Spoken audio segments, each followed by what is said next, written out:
আশৰাফুল আলম। ক'ত ঘৰ? ঘৰ শ'লমাৰী। কি হৈছিলে তোমাৰ? মই কেইদিনমান আগত মোৰ হাতটো ভাঙিছিলে এক্সিডেণ্ট হৈ। তাৰ পাছত মই মুকলি হস্পিটেলত আছিলো ইয়াত অপাৰেশ্যন কৰিছে, প্লাষ্টাৰ কৰিছে, কাম নহয়, লাষ্টত অপাৰেশ্যন কৰিছে। অপাৰেশ্যন কৰোঁতে আজি 4-5 দিন হ'ল মই চিলিটো কাটি পেলাই মই ঘৰত আহিছো। আহি পেলাই পাছত কেইদিনমান গৈ ইয়াত ক'ত মাৰপিট হ'ল মই ক'ব নোৱাৰো। মোৰটো আসামি দি দিলে। মোৰ হাতখন ভাঙা আছে। তুমি তাক মাৰপিট কৰা বুলি নহয় মাৰপিট কৰা আসামি দিছে মোক। তোমাৰ কি হাত ভাঙা? হাত ভাঙা আছে। কিমান দিনৰ পৰা এইটো? মোৰ হাত ভাঙা 2 মাহ ধৰি। গাড়ী এক্সিডেণ্ট হৈ। আৰু এদিনাখন তুমি হস্পিটেলত আছিলা? হস্পিটেলত আছিল। তোমাৰ নামত আসামি দিছে। গতিকে তুমি কি আহ্বান জনাবা পুলিচক? মইতো ইয়াত মাৰপিটত যোৱা নাই, মই মুখ খুলি আছিলো হস্পিটেলত। মোক আসামি দিলে মই কি কম? এইটো পুলিচে এইটো বুজি পেলাই উচিত তদন্তটো কৰিব লাগে। এই ক্ষেত্ৰত চাওক, আজি যিটো 20 তাৰিখ ঘটনা গৈছে সেইটো আমি নিন্দাজনক ঘটনা বুলি ভাবো। কিন্তু যিবিলাক নিৰহ মানুহ, তবলিগত জমাত কৰা মানুহ আৰু আগতে এক্সিডেণ্ট হৈ পেলাই অপাৰেশ্যন হৈ আছে, হাত ভাঙা ভৰি ভাঙা, তেওঁলোকৰ নামতো আসামি হৈছে। যিবিলাক আপোনালোকে ভিজুৱেলত চালে দেখা পাব তেওঁলোকৰ কোনো ছায়াছবিও নাই, তেওঁলোকৰ নামতো আসামি দিছে। কিন্তু ৰকিবুল হুছেইনে তেওঁলোকৰ চেলা চামচুঙৰ কথাত এতিয়াও সামগ্ৰীত টানৰ সৃষ্টি কৰি আছে, মতিভ্ৰমৰ সৃষ্টি কৰি আছে।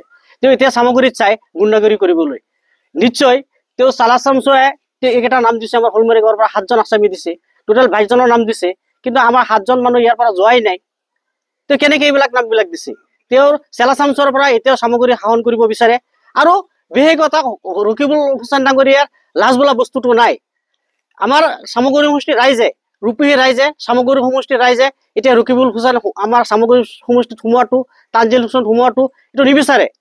আমাৰ সামগ্ৰী ৰাইজে এতিয়া আমি শান্তশিষ্ট আছো। আমাৰ ডিপ্ৰঞ্জন শৰ্মাক আপোনালোকে দেখিছে, বহুত বিপুল বৰত আমাৰ সামগ্ৰী সমষ্টিৰ বিপুল বৰত জয়যুক্ত কৰিছে। কিন্তু আমাৰ ৰকিবুল হুছেইনৰ পুত্ৰক আমিতো জয়যুক্ত কৰা নাই। কিন্তু তেওঁ এতিয়া দেখিছে যেতিয়া আমি যে এতিয়াতো আমাৰ পানীত হাঁহ নচৰা হৈছে, কিন্তু এতিয়া আমি তেওঁ এটা টানৰ সৃষ্টি কৰিছে। তেওঁলোকৰে মানুহ, তেওঁলোকে আগতে এইবিলাক কৰি আহিছে। যেতিয়া তেওঁ গৃহমন্ত্ৰী আছিলে কিমান মানুহক হাৰাচমেণ্ট কৰিছে। আজি ইডিএফৰ গাড়ী ভাঙিছে, আদিত্য লাঞ্চাৰ গাড়ী ভাঙিছে, মৌলবী দাড়ি টানি ছিঙি পেলাইছে ইডিএফৰ মানুহক। আজি বুৰমন্ত এখন জাগা আছিলে, তাত আপোনাৰ ইডিএফৰ মানুহক মাটি দি চপৰাইছে, শিলগুটি মাৰিছে। আজি কাৰ হেৰিত থৈছে? ৰকিবুলৰ দিনত থৈছে এইবিলাক। কিমান গাড়ী ভাঙিছে। আজি 2016 চনত যেতিয়া আমাৰ হিমন্ত বিশ্ব শৰ্মা আহিছিল হিমস্থান এই বিডিং কৰিবলৈ, তাত কিমান ফায়াৰিং কৰিছে তেওঁলোকৰ মানুহে। তো কাৰ নিৰ্দিষ্টত থৈছে? হিমন্ত নেতৃত্বত হৈছিলে না আমাৰ এই ৰকিবুলৰ দিনত হৈছিলে?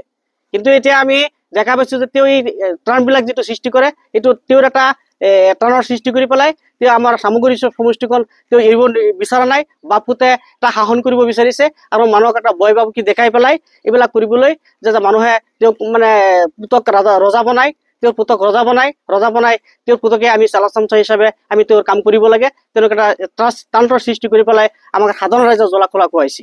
কিন্তু আমি এই ক্ষেত্ৰত ৰকিবুল হুছেইনক সকীয়াব বিচাৰিছো। প্ৰায় তেওঁ সংবাদ মাধ্যমক কয় যে আমি কথাবিলাক নোট কৰি ৰাখিছো। আপুনি কি নোট কৰি ৰাখিব? আমাৰ সাধাৰণ ৰাইজ, আমি খাটি খোৱা মানুহ, আমি নিৰহ মানুহ, যেনেকে জমাত কৰি আছে তবলিগীৰ মানুহ, এইবিলাক মানুহৰ ওপৰত আপুনি কেছ দি দিলে। আপুনিতো জনা শুনা মানুহ, আপুনি কেনেকে কিবিলাক কেছ দিলে? আৰু এতিয়া আমি বিচাৰো যে আপুনি ধুবুৰী সাংসদ, আপুনি ধুবুৰীত যাওক, আপুনি দিল্লীত যাওক, অসমৰ উন্নয়নৰ কথা কওক, ভাৰতৰ উন্নয়নৰ কথা কওক। আপুনি সামগ্ৰী সমষ্টিত এইবিলাক সৃষ্টি কৰি পেলাই টান সৃষ্টি কৰি, আমি যিটো সুখ শান্তিত আছো, আমি ভাতৃত্ববোধ বজাই আছো, আমি হিন্দু মুছলিম মিলা প্ৰীতিত আছো, আমি সেইখিনি থাকিবলৈ দিয়ক। আমি ৰকিবুলক এটাই অনুৰোধ কৰিছো আৰু আমি প্ৰশাসনক এটা অনুৰোধ কৰিছো, যিবিলাক মানুহ নিৰহা মানুহ আমাৰ তেওঁলোকক কেছত নাম সোমাই থৈছে, সেইবিলাক তদন্ত কৰি পেলাই তেওঁলোকক মানে কেছৰ পৰা সাৰ দিব লাগে, নাইকিয়া কৰিব লাগে। এইখিনি কৰি পেলাই